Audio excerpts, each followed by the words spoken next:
We're living in one of the world's most competitive job markets right now. And honestly, we need to be doing everything we can to retain our top talent. All right, Industrial Talk Nation, that is Jakob Heuser, and he wants people to love what they do. But we know it's hard if they are ill-prepared, and we as companies, we just sit there and continue to just roll out the same old stuff thinking that we're going to change things. But this episode of Industrial Talk Podcast, we dive deep with Jakob.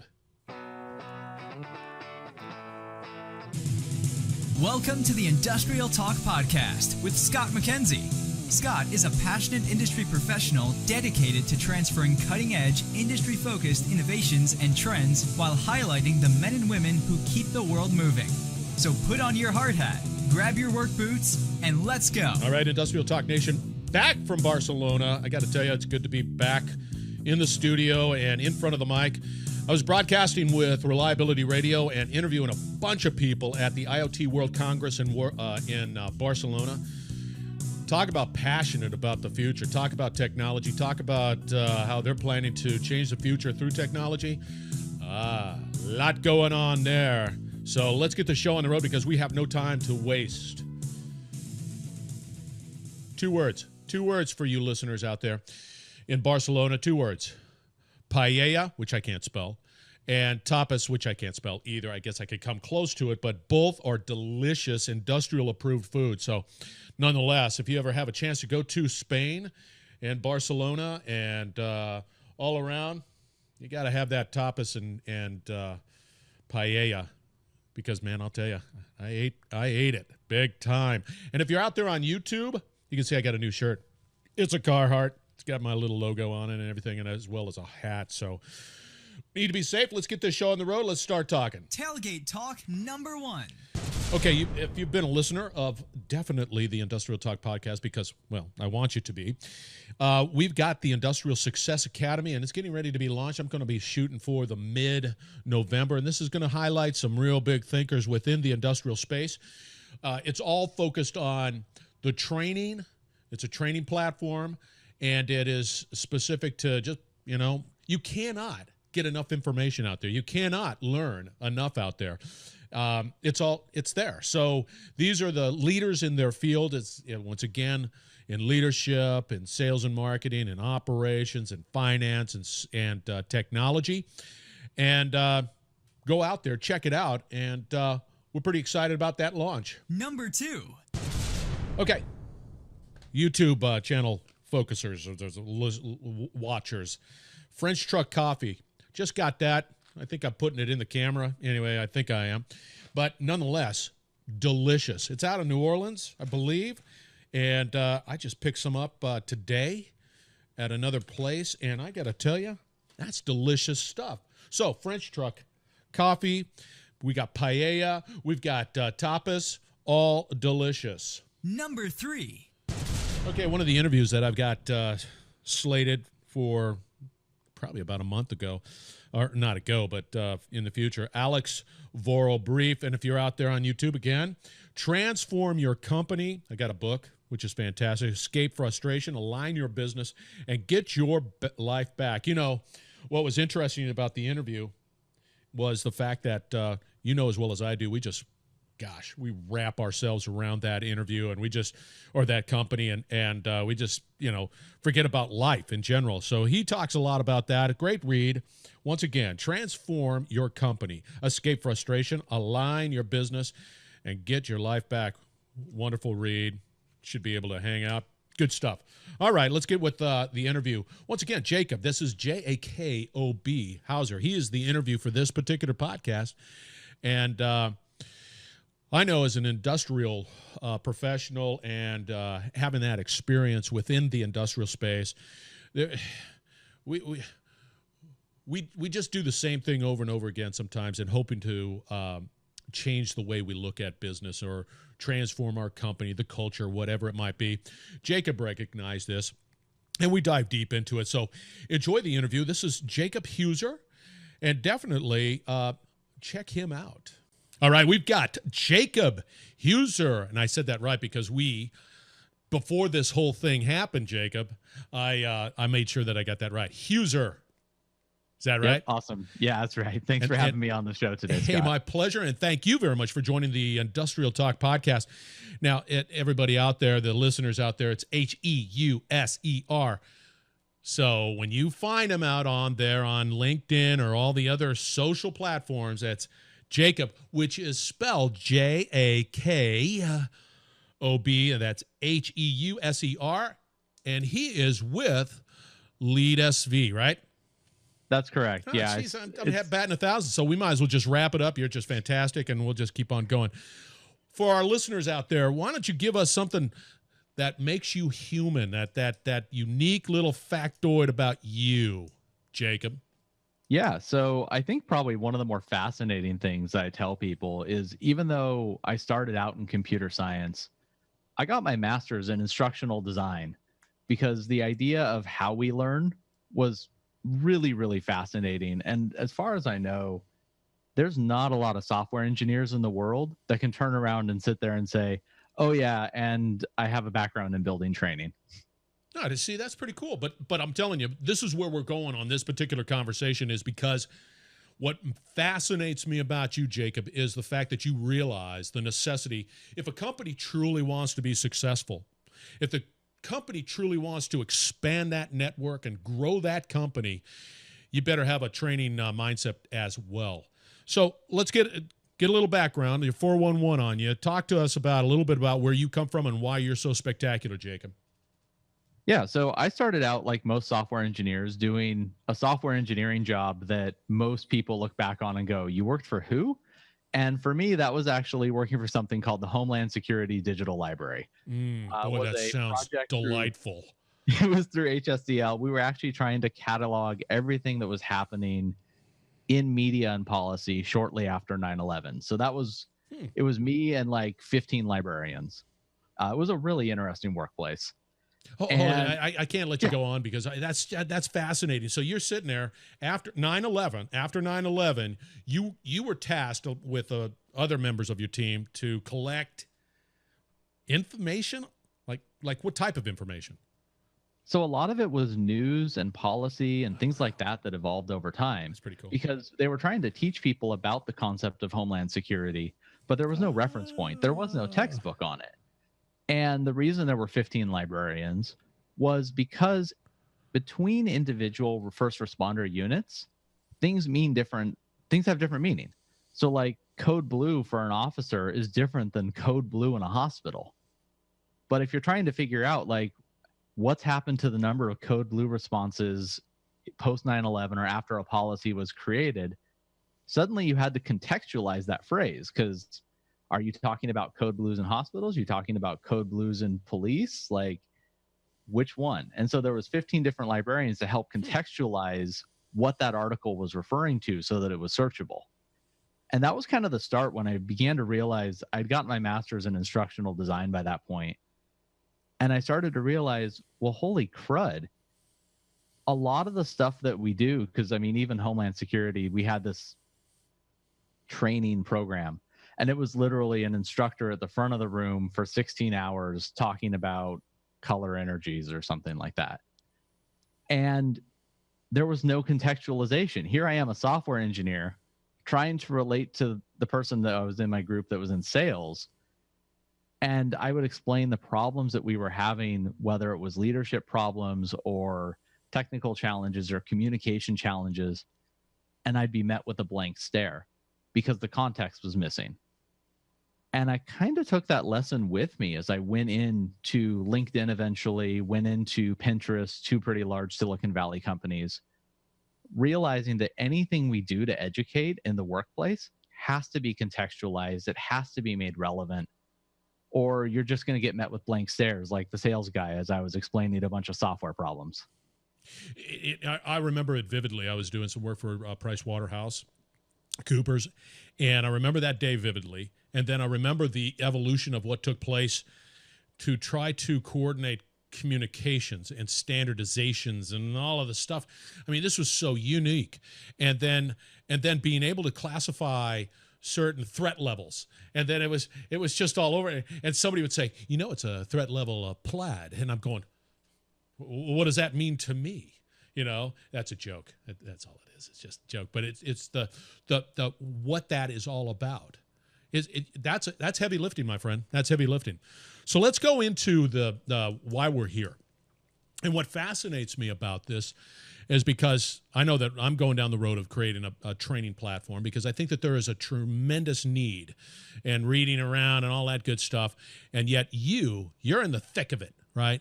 Talk to me about that pain. Why me as a business owner, an industrial business owner, why is training important? And one of the big things for me is bring the wow when I'm doing my training, because there is a lot of dry stuff out there. Talk to me. Well, there's a ton of dry stuff. And I think one of the problems is, like, we're in this competitive job market. It's the most competitive market we've seen in the last 20, 25 years. And I want you to take a moment and think about who your top employee is and what it would be like if you lost them. How are you going to retain them? And I know a lot of people, their first reaction is going to be, oh, well, I would pay them more. But what happens when money isn't enough suddenly? Gallup put out a poll recently that found with millennial generation and later, more than 87% of them aren't valuing salary as the most important thing in their job. Like, you can suddenly get to a point as a business owner, be like, I'll pay you more. And they'll be like, oh, but it's not about the money anymore. No way. And that's where training and development comes into play, because it's like, well, I can't pay you more, but I can give you opportunities to grow. I can give you leadership chances. I can give you the skills you need to grow your career here at the company in a way that other competitors for your job time can't do. But here's the deal. When did that transition occur? Because everybody was always focused on, I got to make more money. I got to make more money. I got to make more money. Outside of the changes that have been taking place within the labor, and I can't say labor, in the market, the employment market space, right? It's not uncommon for people to zip around and do this and go over here and leave that company and go there. And because they're all searching for that additional information, that ability to be able to make themselves better. When did that happen? So it's been a groundswell. So when you think about it, Scott, we're pretty much on track. I'd say about 2 years from now, the millennial workforce is going to be more than 50% of our workforce generation. So it's not like these people haven't existed. It's just they haven't been the majority. And as they're becoming more and more the majority, we're starting to see this shift start to matter, where, as you mentioned, people are jumping from job to job. How much of a raise are they getting between jobs? Maybe 5K, maybe 10. A lot of people move and it's lateral, or they'll even take a pay cut. And it's because they're searching for something. They're sort of searching for this meaning or this growth. Purpose. They want their work to, they purpose. They want their work to mean something. And there's no reason you as a business owner can't actually dig in, understand what somebody wants, and then work to create those opportunities. In fact, I'd almost insist, for your top talent, for the people you can't afford to lose, you should already be doing that. How do you, you being the professional and in this particular space, how do you broach that subject within a company?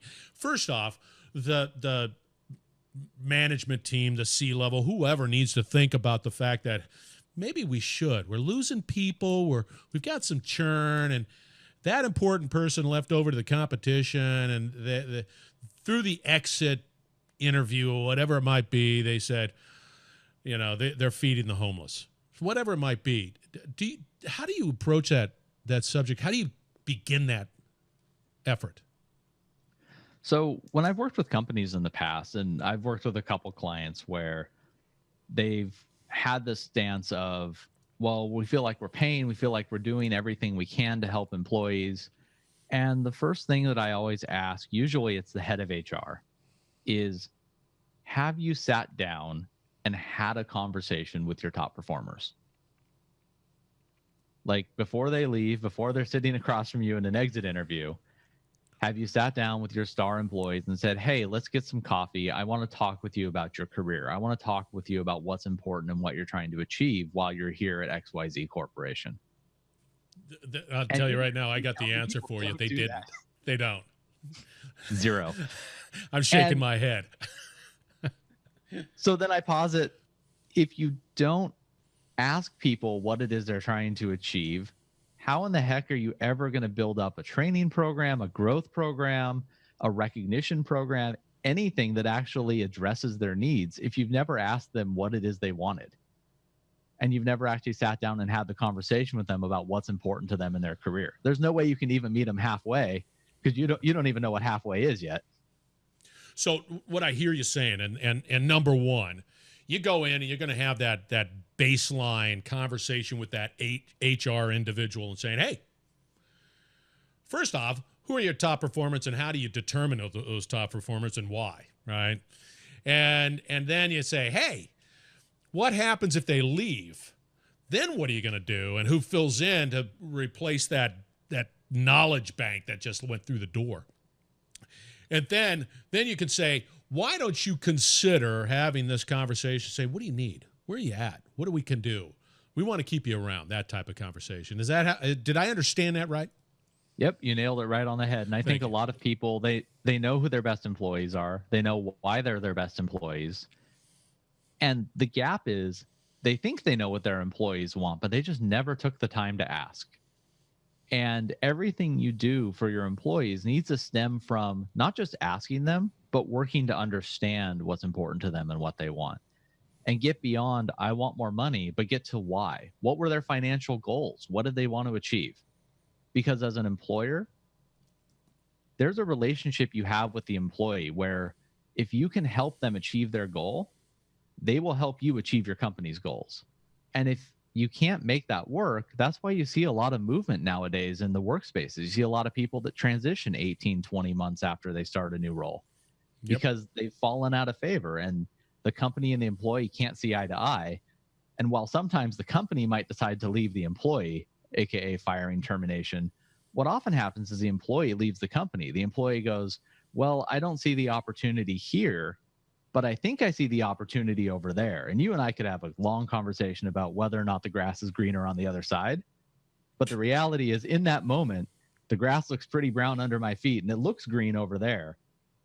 I might as well try it, because if it doesn't work, again, we're in one of the most competitive job markets of the last 2 decades. If it doesn't work, I can always try another one. And I could try another one. And you'll get people that won't stick because they don't feel like they're growing. Well, I live in Realville, and by the way, the analogy of is the grass greener on the other side typically is just another type of brownness. Being old and ugly like I am, I realize that quite vividly. But nonetheless, Realville, you got a culture. You got a business culture. And I would have to say, the majority of the time, and I can't quote any percentage, but the majority of the time are saying, I don't care, go, leave, I don't care. And you can't help but impact the business in a negative way. And I don't know how do you get companies to believe that, hey, this is where we needed to go? I think that a lot of times we do a disservice when we do these exit interviews and we talk with people about why are you leaving, and we don't have a deep, meaningful conversation around, hey, can you help me understand where we went wrong so we don't make the same mistake again? And a lot of times it's, oh, you wish you could have made more money. Okay, well, let's dig into that. Let's dig into how were we unable to help you achieve your financial goals? Yeah, but by that time it's like, oh my gosh, you got to be proactive. You got to get ahead of that decision, right? Well, if one of your top employees leaves, I think that's a good wake-up call that perhaps you should actually dig in and figure out so you don't lose the next 3.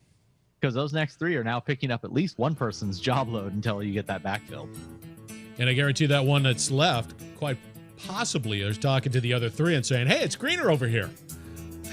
Yeah, and I think that's why the company, like a lot of companies aren't going to be proactive. I think when they lose their first star employee, that's the wake-up call. And a lot of times people will go, why?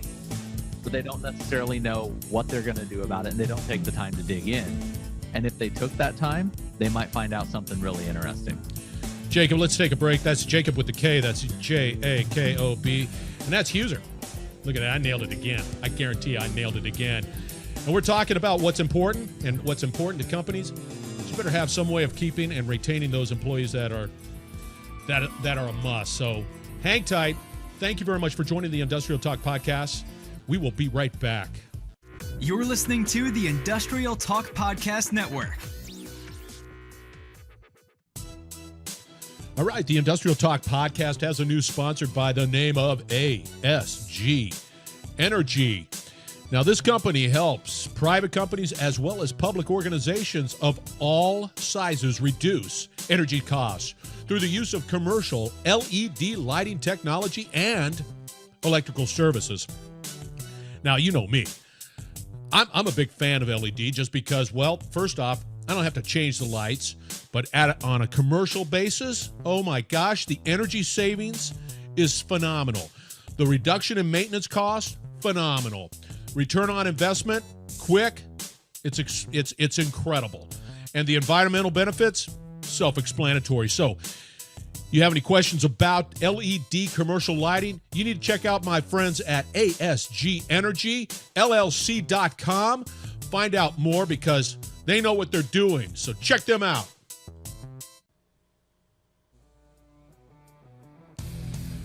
All right, welcome back to the Industrial Talk Podcast. Once again, I'm with Jakob Heuser.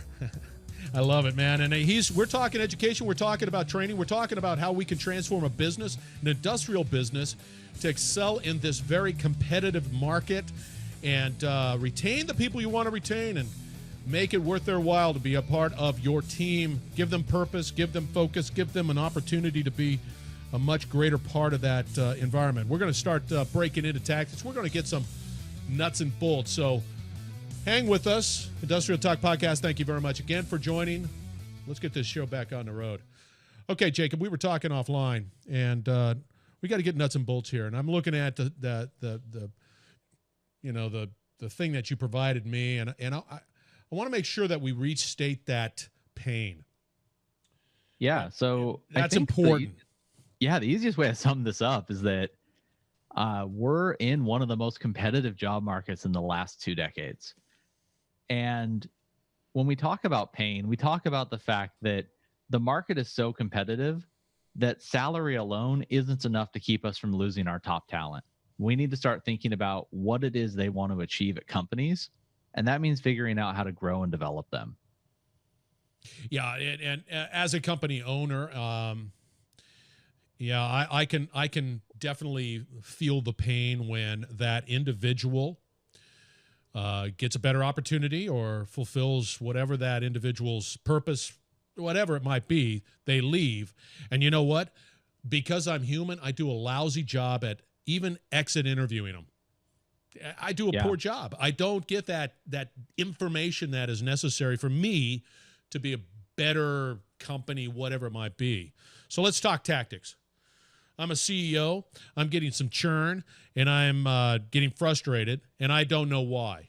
Talk to me. How would you? Let's go. Let's put it in action. Yeah. So let's talk about something that came up in the first segment. This idea around actually interviewing and talking with people, doing that good exit interview. If you're a business owner, don't just leave it up to your HR department. Actually get involved. Ask to be a part of the conversation. If this person was really critical to your operation, as a CEO, as a business owner, you should personally care about where you went wrong.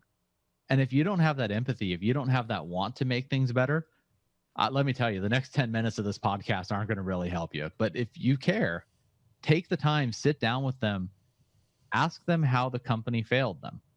And I say how the company failed them because that's why the employee's leaving.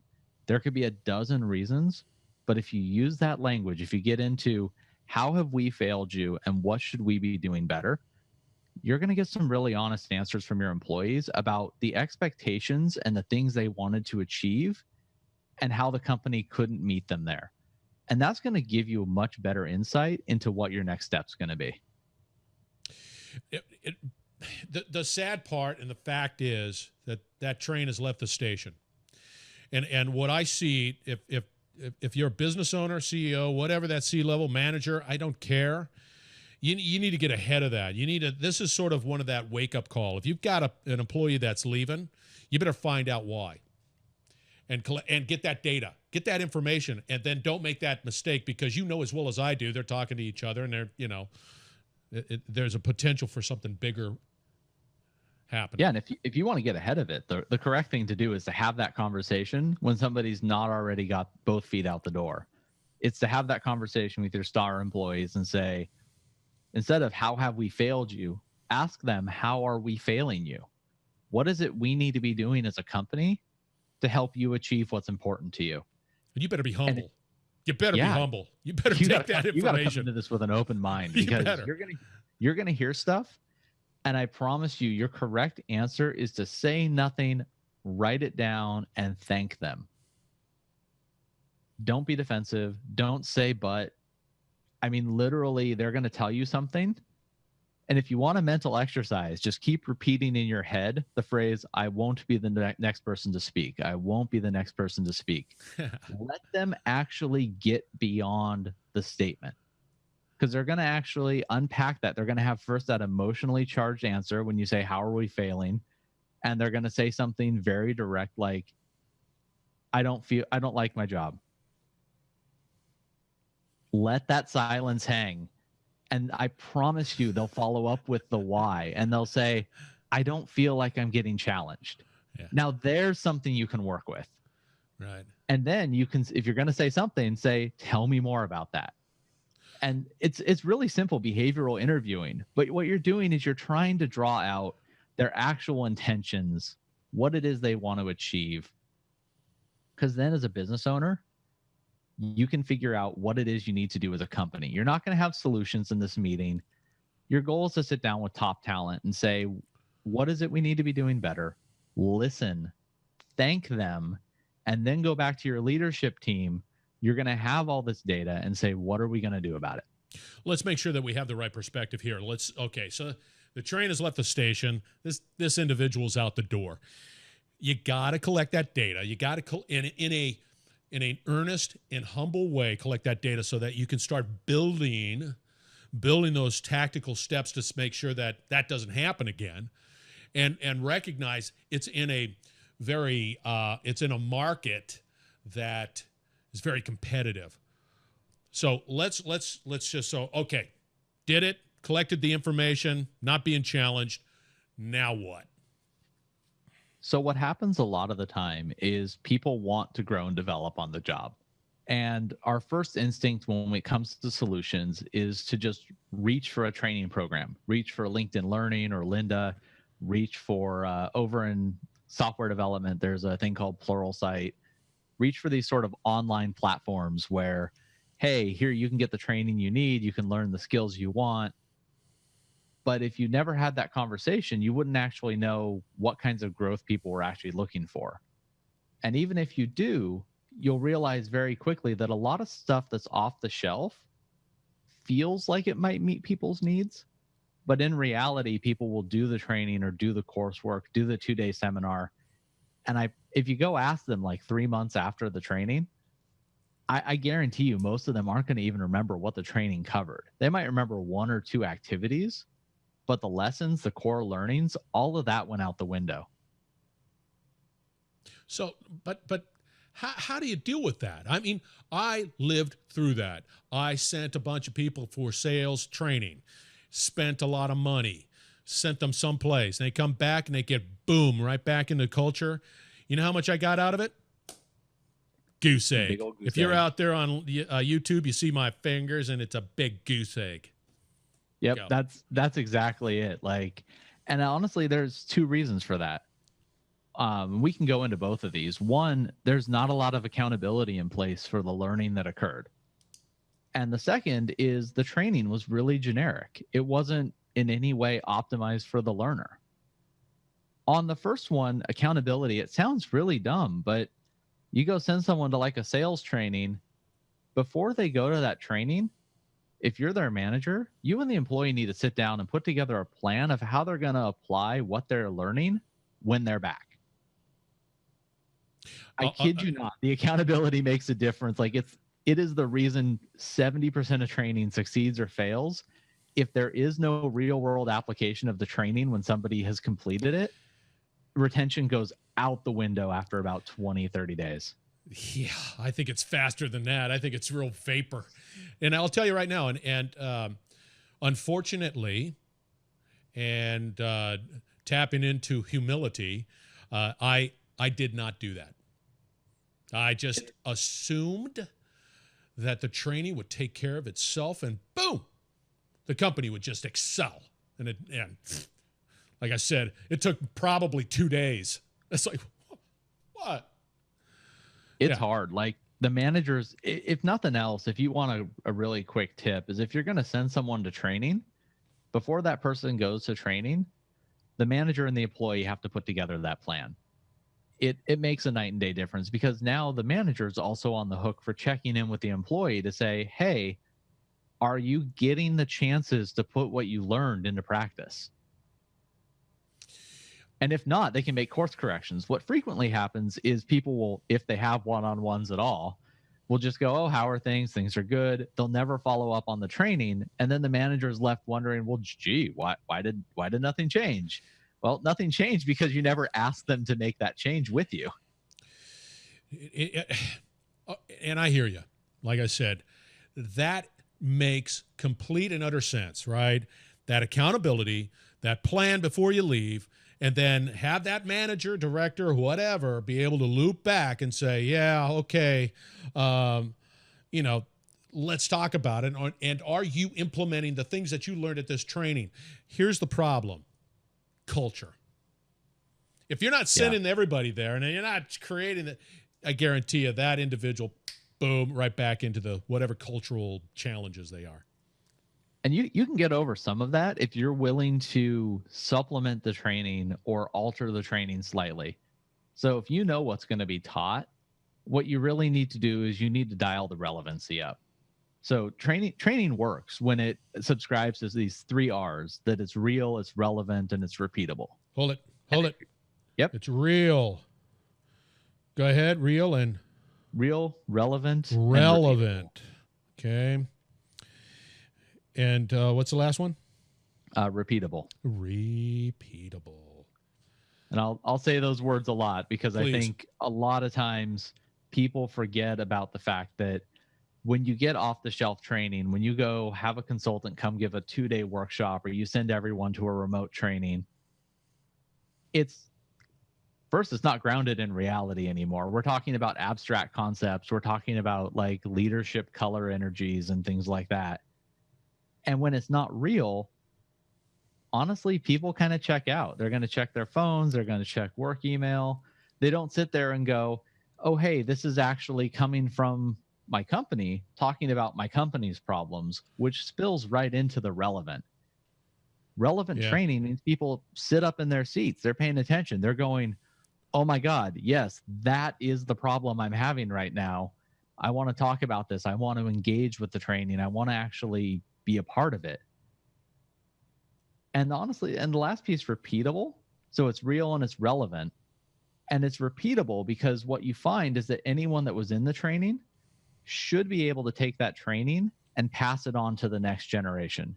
Your training shouldn't be locked up in some like one person trainer oracle. God forbid they leave and suddenly nobody can train anybody. I've seen that happen before. It's really terrifying. They leave and they take all their materials with them, and everyone's like, "Oh, now what?" And it's like you start over. So more often than not, unfortunately. So does that real, relevant, and repeatable, the 3 R's, sort of tackles that generic component? Because sure, I can send people to sales training, and it's sales training, right? It could be very generic, and it's not real. It's not relevant to, let's say, in my case, the industrial world, and it's definitely not repeatable because it's too generic. Is that what we're talking about here? Yeah, and so if you want to use generic training, and by the way, I think when you're budget constrained or you're really concerned about we need something like a fast fix, you definitely should reach for that. It's a perfectly fine tool. Yeah, but once again, you're going to have that accountability. And it's incumbent on you as the business owner to sit there and say, okay, well, when they come back, how am I going to blend what they're learning with the company culture? And what frequently I tell people is you can do a 2-day workshop. When they come back, you need a half day of them in the company actually focused on the real and relevancy piece at a bare minimum. They need to come back. And we need to say, okay, well, how does what we learn apply to our company? Just us, just the people that were in the training and at our company. Let's talk about how we actually apply this. And if you can do that, you can get the real piece of it much higher, because suddenly it's like, I got to pay attention in the training because I need to understand how this can help us as a company. And I need to, throughout the training, I'm going to be thinking about how is this relevant to our problem set. And you can do that and amp up the retention straight away by making people realize, like, hey, I'm going to come back, and now I need to work with the other people, the leadership team, the other people that were at the training, to actually apply what we've learned. And just like that, people will come out of the training and they'll come out with ideas. They'll come out with plans. They'll come out with, honestly, more knowledge than they would have had otherwise.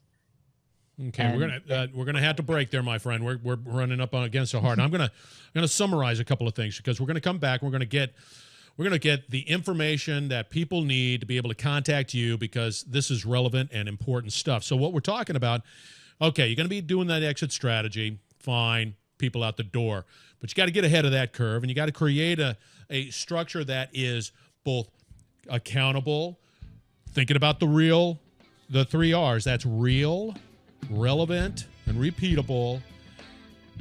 And it's just too generic, so we've got to make it really focused on your business. Is that what I hear? Yeah, we got to keep it relevant to the business. We got to keep it grounded, and we got to make sure we can do it again. Thank you very much. All right, thank you very much for joining the Industrial Talk Podcast. We're going to be taking a break once again, talking to Jakob with the K. So stay tuned. We're going to wrap this up. If you want to get a hold of him, we're going to talk about it on the other side.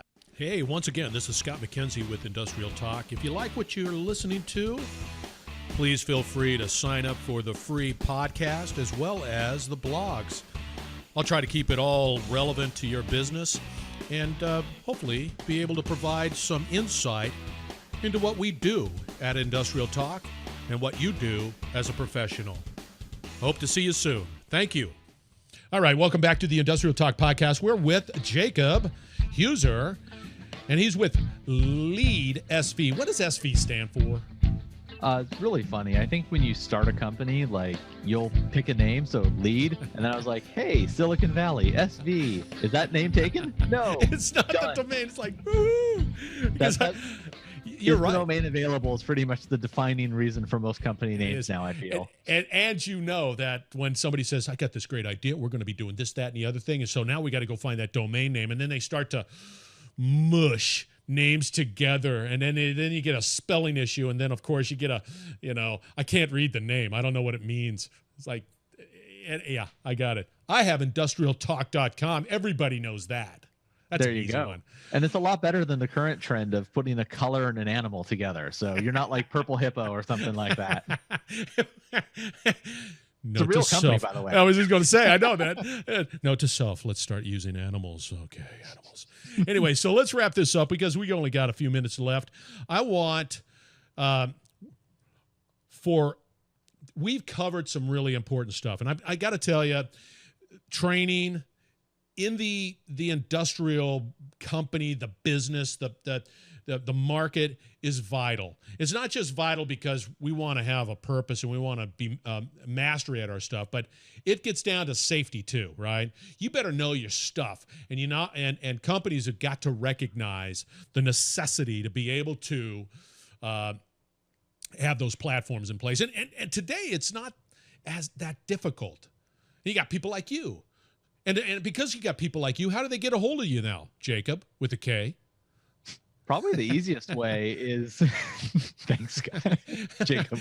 Because I'm telling you, people are going to say Jakob, Jacob, and it's like, I can't find him. Can't find him. I'm sure it's been misspelled enough on the internet that it might actually come up in Google. Yeah, so probably the easiest way is I actually put together a page for Industrial Talk listeners. If you go to leadsv.com/industrial. Again, leadsv.com/industrial. I've got a landing page with some of the stuff we talked about today. Not only like some of the stuff I had planned, because I kind of knew we were going to have a conversation about some of this stuff, but I'll actually go back and before this goes live, I'll put in a couple other notes around some of the other stuff we're doing and we talked about. Like, real, relevant, repeatable, stuff like that. Awesome. So people can see some articles, see some insights on stuff. There's a couple actions that you can take on that page. Not only is it not a like typical marketing page, it's actually on the Lead SV site. Browse around, get informed about learning and development, learn about how to improve learning and development at the team. And honestly, for Industrial Talk listeners, there's a couple buttons on that page. You can just book some time with me. Like, let's actually chat. Let's talk about your training program that you're planning to send everybody to. And let's just talk about what are some things we could do that will make things real, relevant, and repeatable, or get accountability in place. Zero cost for listeners. It's just something I want the world of training to improve. I want to show you that we can do it in a better way. And so if you go to leadsv.com/industrial, grab time, let's chat.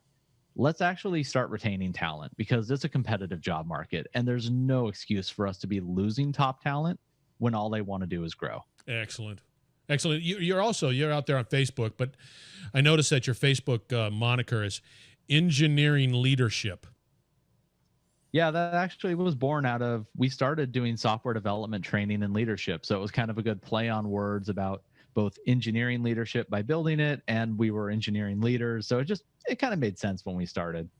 And then you're out there on LinkedIn, and you've got a couple of things that are out there on LinkedIn. You've got your personal page, and that's Jakob Heuser, Heuser. And then, of course, you've got Lead SV out there, too, on LinkedIn, right? Yep. You got a Twitter. All the links are there. I'll actually have them on the leadsv.com/industrial page as well, in case people want to follow up on any of those. Fantastic. Hey, this was great. This is needed.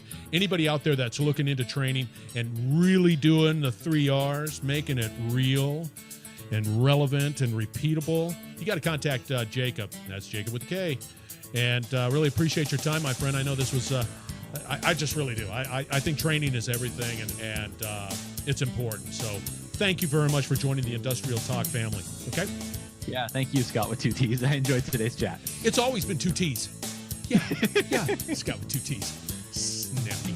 Thank you. Hey, guys, hang tight. We're going to wrap this show up. Thank you very much once again for joining the Industrial Talk podcast. I will be right back. You're listening to the Industrial Talk Podcast Network.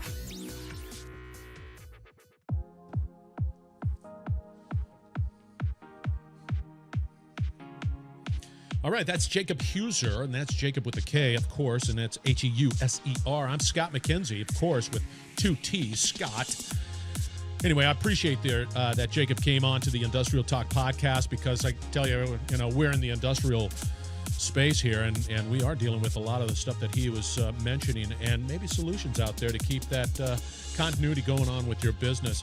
Remember, you can find us out at, we've definitely got a YouTube channel. I'm videotaping it right now. Videotaping. How's that for showing my age? And Twitter, Facebook, LinkedIn, all out there. You can find me, Scott McKenzie, Industrial Talk, all of that fun stuff. And really, I am so glad to be back from Barcelona. Great people, great town, incredible food. If you ever decide about going into Europe, man, Barcelona's got to be a place. I mean, the places are just fantastic. So thank you. Thank you for joining the Industrial Talk podcast. And I got a lot of work to do, so let's keep going. And thank you. And I'll talk to you later.